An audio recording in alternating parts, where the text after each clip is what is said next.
मी इशिका भार्गवा. मी एक content creator आहे आणि मी डान्स व्हिडिओ बनवते.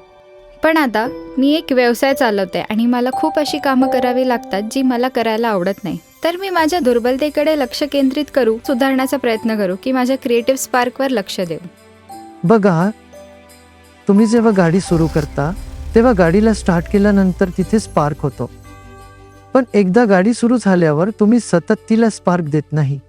आता तुम्हाला ती चालवायची आहे, त्यासाठी तुम्ही पेट्रोल किंवा गॅस टाकता, त्याच्या मदतीने तुम्ही गाडी चालवता, बरोबर? त्याच प्रकारे जेव्हा तुम्ही एखादे ध्येय किंवा स्वप्न पूर्ण करण्यासाठी निघता तेव्हा असा विचार करू नका की सगळं काही सोपं आणि सुरळीत असेल. वाटेत अनेक अडथळे येतील, खूप आव्हानं असतील आणि ही आव्हान तुम्हाला स्पार्क देत नाहीत. आव्हान तुमच्याकडून कठोर परिश्रम आणि सातत्याचा आत्मविश्वास मागतात. म्हणून आत्मविश्वास ठेवा आणि ध्यान तुम्हालाही आत्मविश्वास देऊ शकता आणि तुम्ही पुढे जात राहिले पाहिजे.